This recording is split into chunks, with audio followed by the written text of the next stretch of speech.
War took him far away, but every seed he planted was a promise that he would return. This isn't just a story about a garden. It's a story about hope, about a love that crossed continents, and about a promise that took root in the earth. Let's travel back to a quieter time, to a small town where everyone knew everyone, and where a young man named Leo was known for two things: his unwavering love for Clara and his surprisingly green thumb.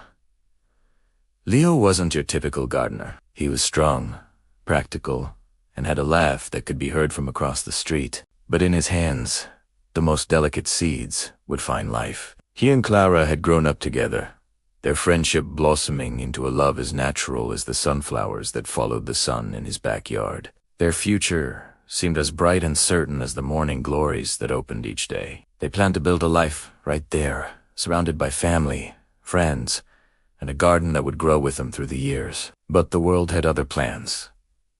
The winds of war began to blow, and soon a letter arrived. Leo was called to serve his country, to travel to a land he only knew from maps, a place thousands of miles away from Clara and the life they had dreamed of. The day he left was gray and heavy, the sky weeping a slow, steady drizzle. At the train station, amidst the tearful goodbyes and solemn salutes, Leo held Clara's hands. They were cold, and he tried to warm them with his own. He didn't have a ring to give her, no grand, material token of his love. Instead, he pressed a small, cloth pouch into her palm.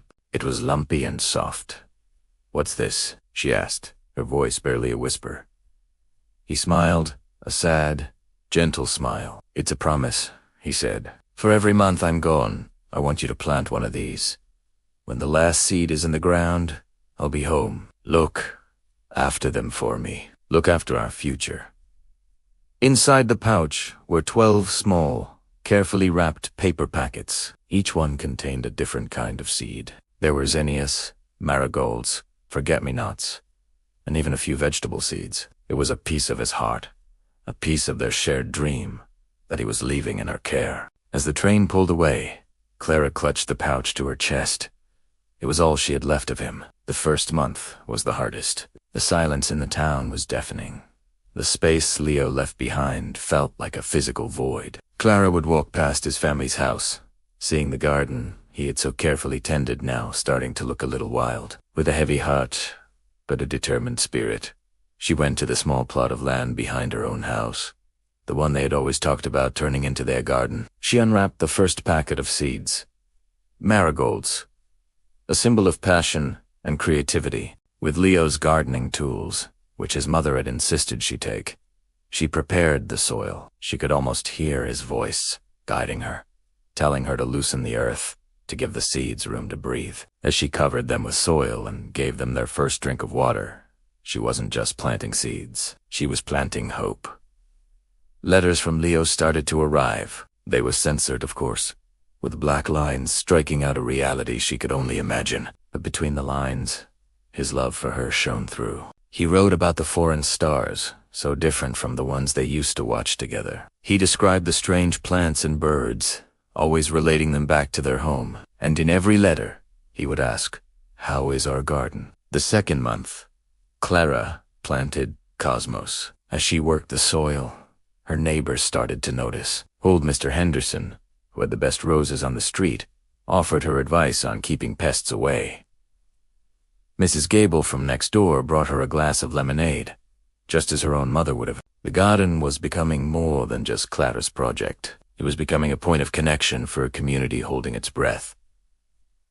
As the months passed, the garden began to transform. The marigolds bloomed into a fiery explosion of orange and yellow. The cosmos danced in the breeze, their delicate pink and white petals a stark contrast to the grim headlines in the newspaper. Clara planted sweet peas, then zinnias, then bright, cheerful sunflowers that grew so tall they seemed to be reaching for Leo himself. Each planting was a ritual, a quiet conversation with a man half a world away. She would tell the seeds about her day, about the town gossip, and whisper her prayers for his safety into the soil. The garden became her sanctuary. When the news from the front was bad, she would lose herself in the weeding and watering. The physical work exhausted her body and quieted her anxious mind. The steady, predictable cycle of growth was a comforting balm in a world thrown into chaos. It was tangible proof that life, in its most basic form, continues. A seed,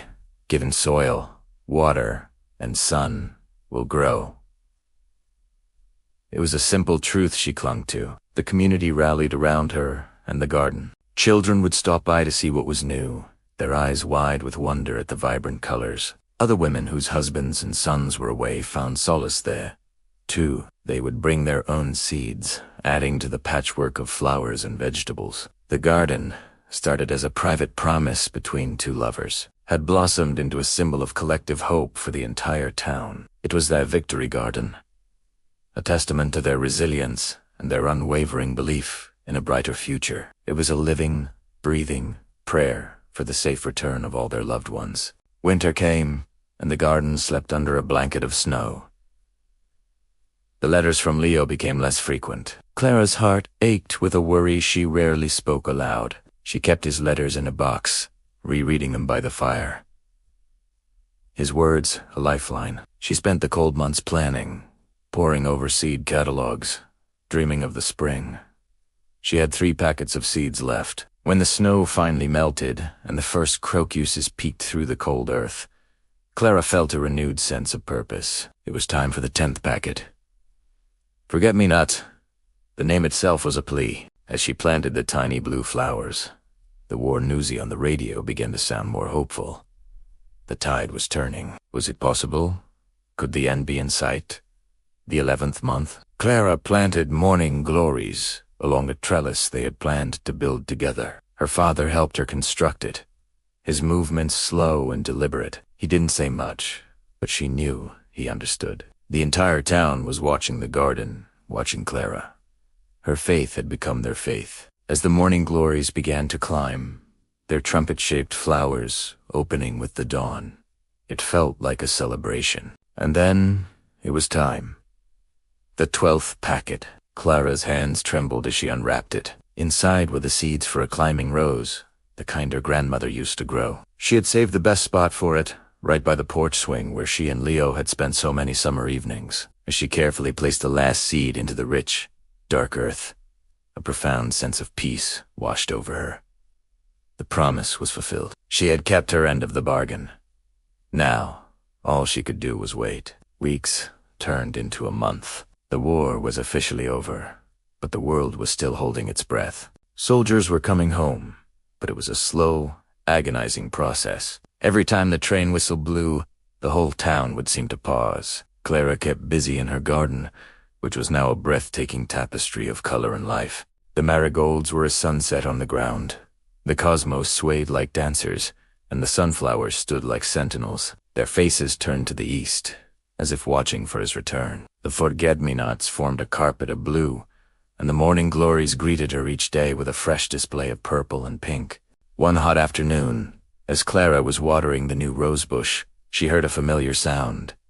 It wasn't the train whistle. It was a laugh. A deep, hearty laugh that she hadn't heard in what felt like a lifetime.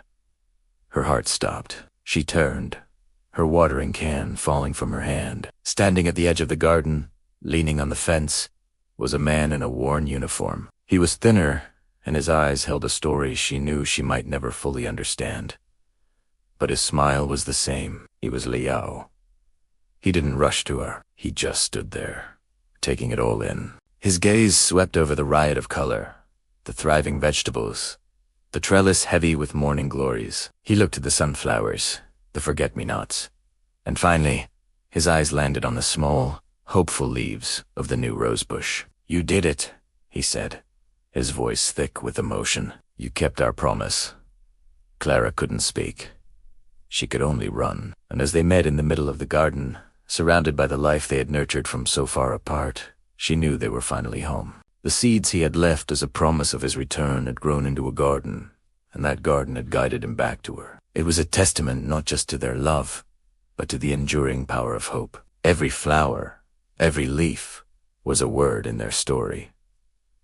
A story that proves that even in the darkest of times, love, like a seed, will always find a way to grow towards the light. Thank you so much for watching. If this story touched your heart, please give it a like.